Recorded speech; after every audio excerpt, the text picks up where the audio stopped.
As the king and queen leave the thrones and head for the exit of Westminster Abbey of the coronation ceremony, you'll see that everyone bows and curtsies to the king, and no one moves a limb, a muscle, when Camilla passes. The royal event had been planned to display unity, continuity, and calm.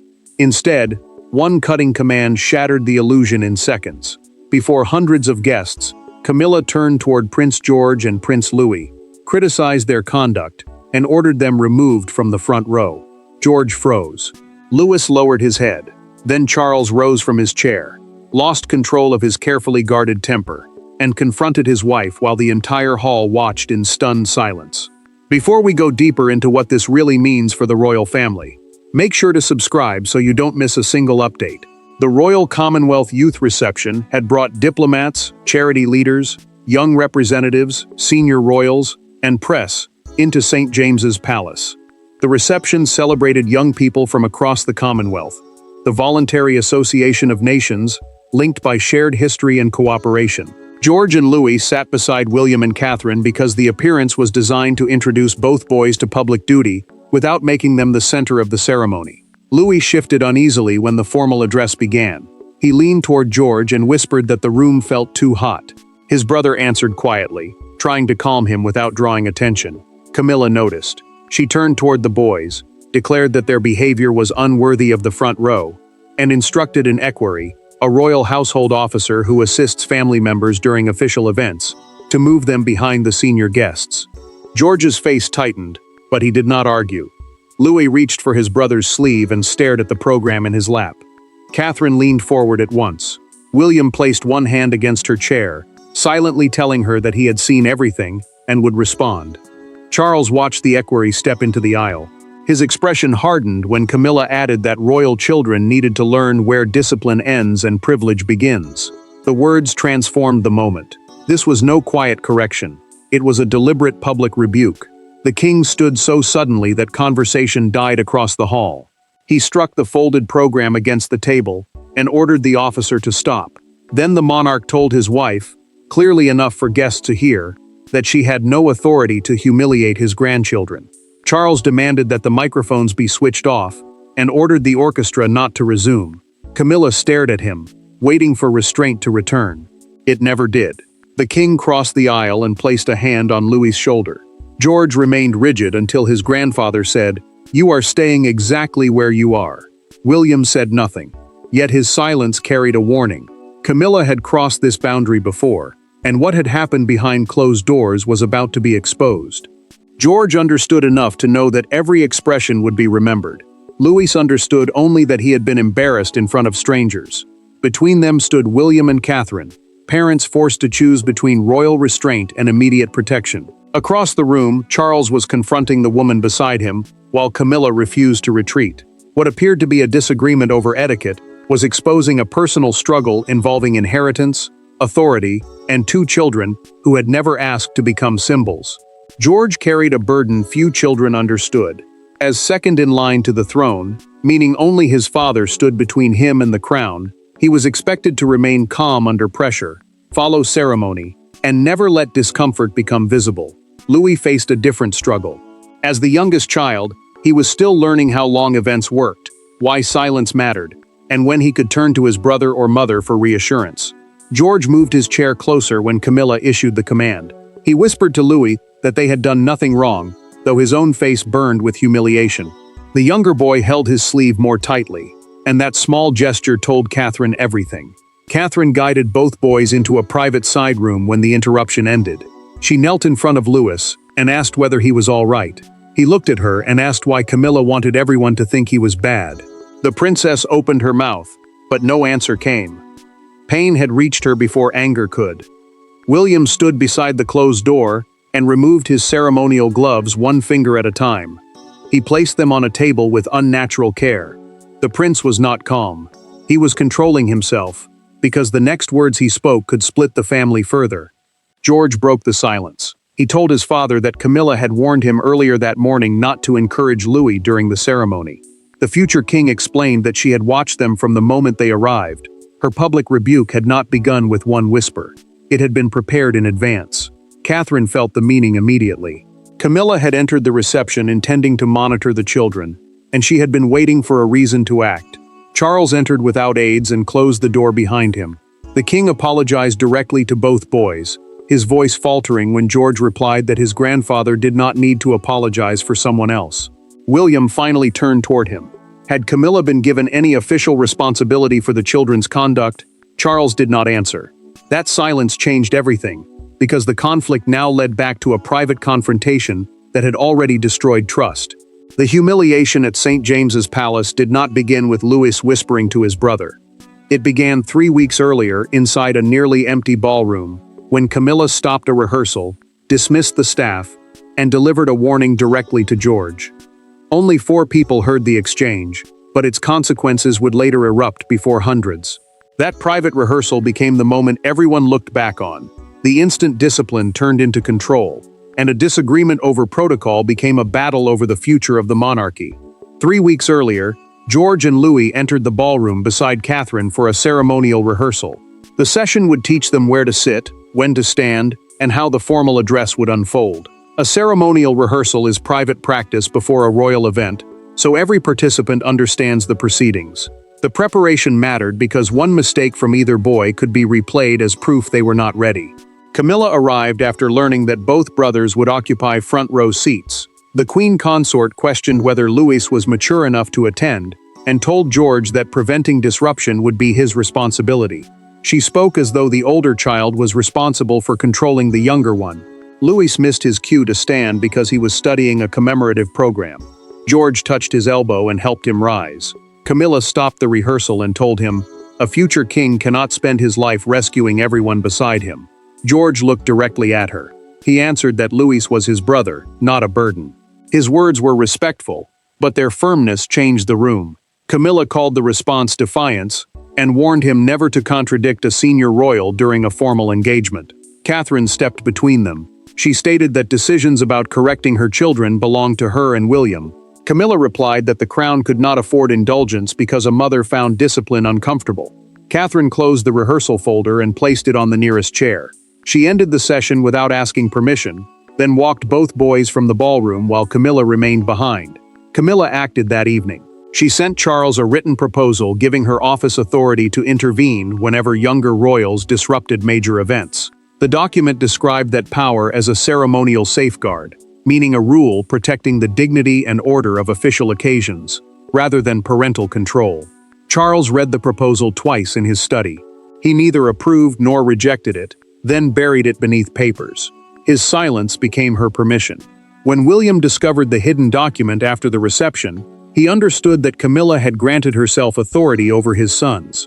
The next meeting would have no audience, no politeness, and nowhere for her to hide. William did not raise his voice when he entered the king's private drawing room. That made the moment more dangerous. Charles stood near the fireplace, still shaken by his own public outburst. Camilla remained beside a table, refusing to apologize for enforcing what she called necessary standards. Catherine took the chair nearest the door but never sat down. When the lock clicked behind them, royal protocol disappeared. What followed was not a discussion between senior figures.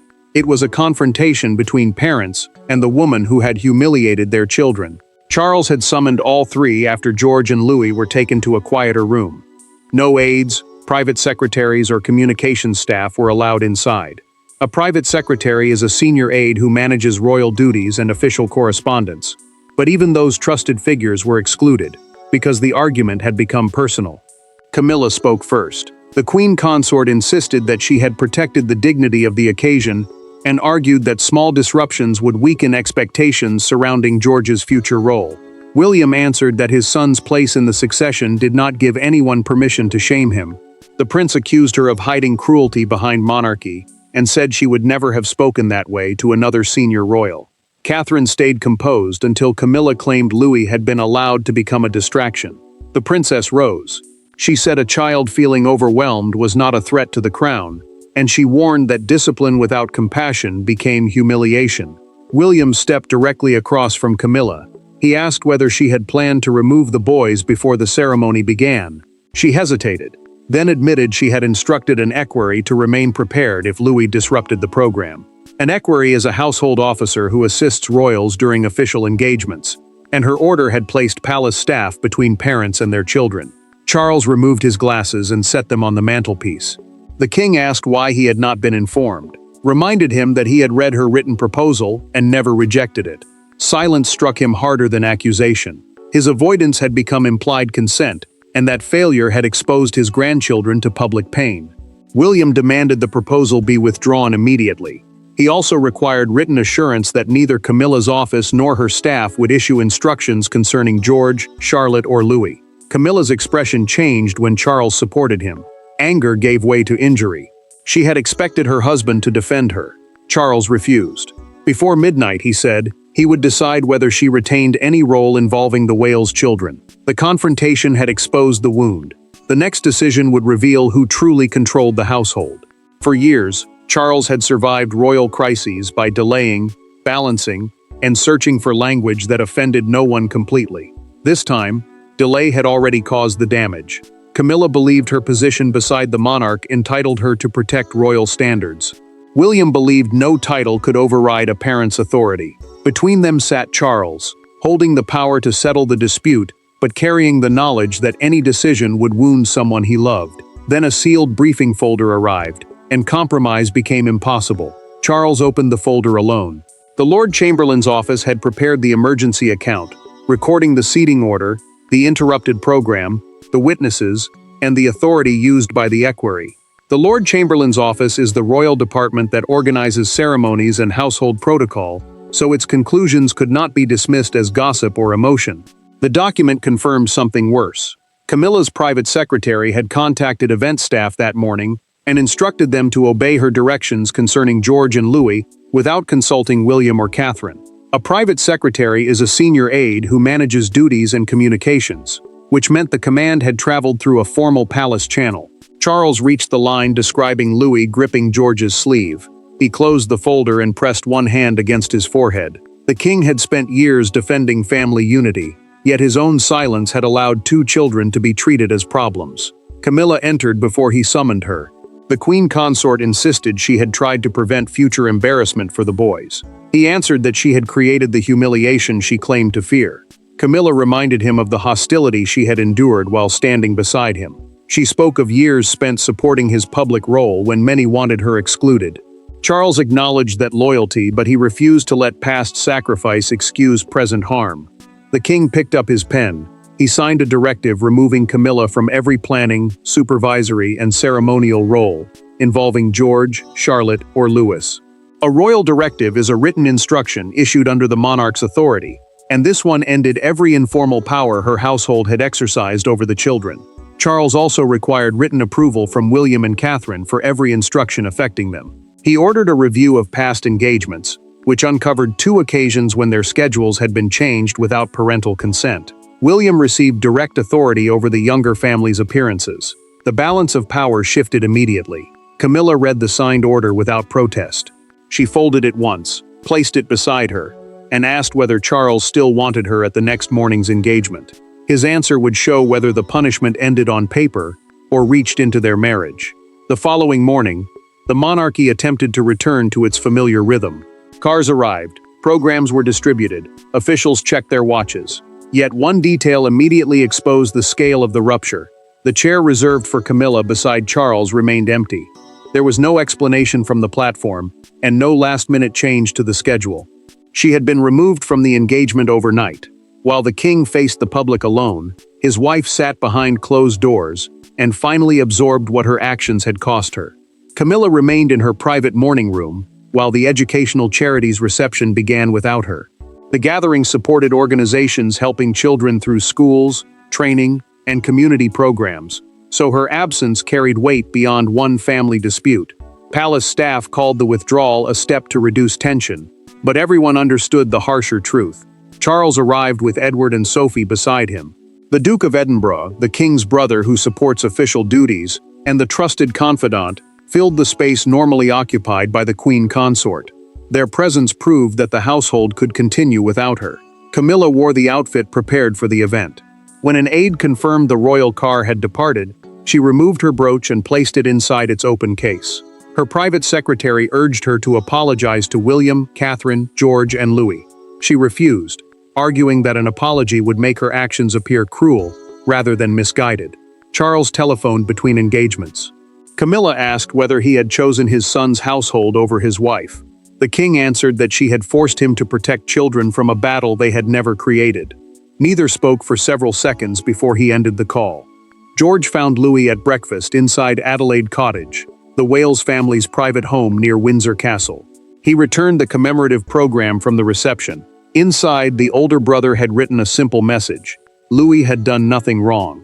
The review then uncovered an earlier message from Camilla's office, suggesting that Louis attend fewer events until he showed greater ceremonial consistency. William also learned that George had been encouraged to appear without his younger brother. The prince now believed someone had tried to separate their public roles. Catherine read the message twice and walked into the garden alone. The princess felt anger, but sadness cut deeper. George had been carrying responsibility for Louis that no child should have been asked to bear. That evening, George requested a private meeting with Charles. The adults had spent 2 days fighting over control. Now the child they had failed was about to ask for something none of them expected. His words would turn punishment into an unexpected, difficult act of mercy. George entered his grandfather's room without William, Catherine, or a palace advisor beside him. Charles expected the young prince to ask that Camilla be kept away from future events. Instead, George made a request that forced the king to see the crisis differently. He did not excuse what had happened. He did not deny Louis's pain, but in a few careful sentences, he showed greater emotional discipline than many of the adults around him, and gave Charles a final chance to repair the family without ignoring the harm. George had requested the meeting himself.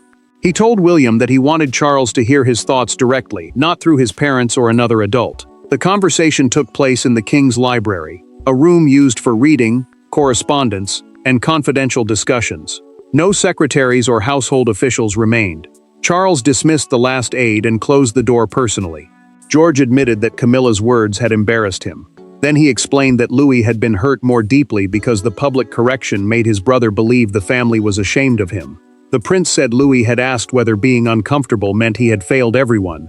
Charles apologized again. The king promised that nothing like it would happen at another engagement. George listened, then answered that keeping Camilla away might prevent another incident, but it would not teach Louis why her actions had been wrong.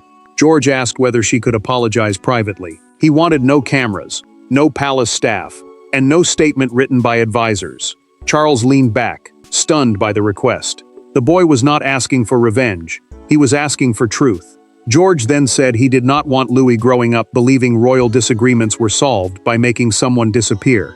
His words struck Charles with force.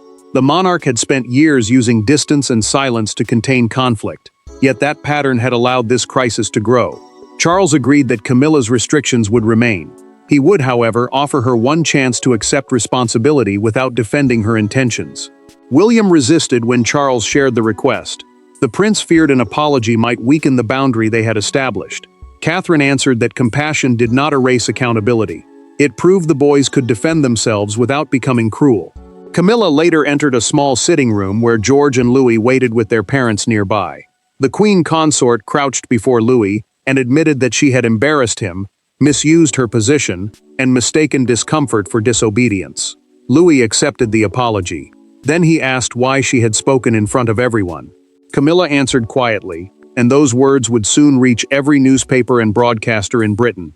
By morning, the confrontation was no longer confined to royal rooms.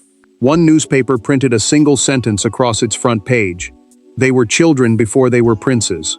Broadcasters replayed the moment Charles stood to stop the equerry, while crowds gathered outside Buckingham Palace, carrying handwritten messages for George and Louis. Yet the most powerful image was not of anger. It was a small bouquet left beside the palace gates with a card addressed to Louis, and 5 words that captured the entire national mood. The palace released a statement before noon. It confirmed that an internal disagreement had taken place, and that new safeguards now governed the Wales children's official appearances. A palace statement is the monarchy's formal public response, designed to clarify events without exposing every private detail. This one mattered, because silence would have looked like denial, while full disclosure could have deepened the family wound. The statement did not repeat Camilla's exact words. It confirmed that she had apologized privately, and that William and Catherine alone would control George, Charlotte, and Louis's engagements. The announcement made the new boundary unmistakable. The Daily Chronicle placed the crisis across its front page beneath the headline, "They were children before they were princes."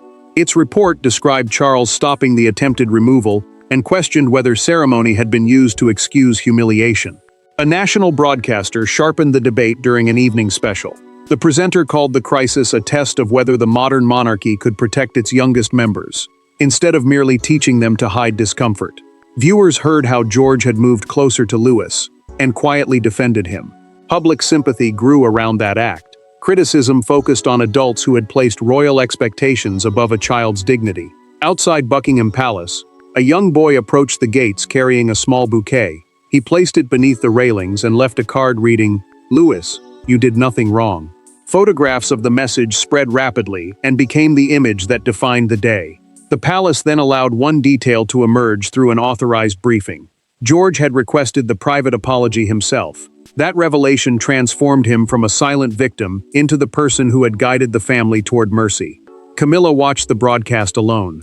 When a commentator praised George's compassion, the Queen Consort switched off the television and admitted to her secretary that the child she had tried to discipline had shown greater wisdom than she had. Charles kept every restriction in place. Forgiveness had not erased accountability. One final appearance remained. There, a small gesture between Camilla and Louis would reveal whether the family had truly healed before the nation. 1 week after the confrontation, the royal family entered public view together. There were no dramatic announcements and no attempt to pretend nothing had happened. Charles walked knowing his silence had helped create the crisis.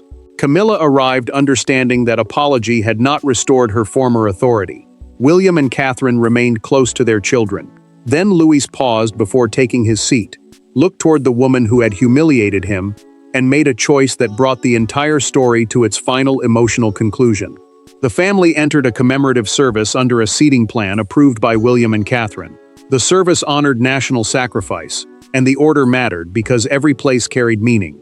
George, Charlotte, and Louis sat together beside their parents, protected from any instruction that had not come through them. Camilla took her place beside Charles. The Queen Consort remained his wife and public partner, but she had no control over the children's arrival, conduct, or timing.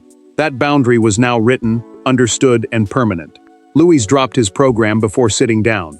Camilla reached for it, but she did not correct him or tell him how to behave. She simply returned it and said, "This belongs to you." Louis thanked her and sat beside George. The older brother watched the exchange, then relaxed for the first time since the reception. His request for accountability without banishment had prevented punishment from becoming another form of cruelty. Charles kept every restriction in force. The king had chosen reconciliation, not surrender. Camilla would remain within the family, yet she would never again exercise authority over George, Charlotte, or Louis. William and Catherine gained direct control over every appearance involving their children. The prince and princess had established a new rule inside the household. Duty could be taught, but emotional safety could not be sacrificed to satisfy ceremony. Camilla accepted the smaller role. Her apology had opened the door to forgiveness, but trust would return only through patience, restraint, and changed behavior. Rank could no longer demand what character had not earned. George had shown that leadership could protect without becoming vindictive. Louis had learned that discomfort was not shame, and that the adults around him would defend his dignity. Charles's greatest failure had not been losing control. It had been remaining silent before the damage occurred. His redemption began when he stopped protecting avoidance and started protecting his grandchildren. Nothing remained unresolved. Titles had failed to outrank parental authority. Ceremony had failed to excuse cruelty. The crown had chosen protection over pride, and the family emerged wounded but wiser. Thanks for watching. Please don't forget to like and subscribe, and we will see you in next one.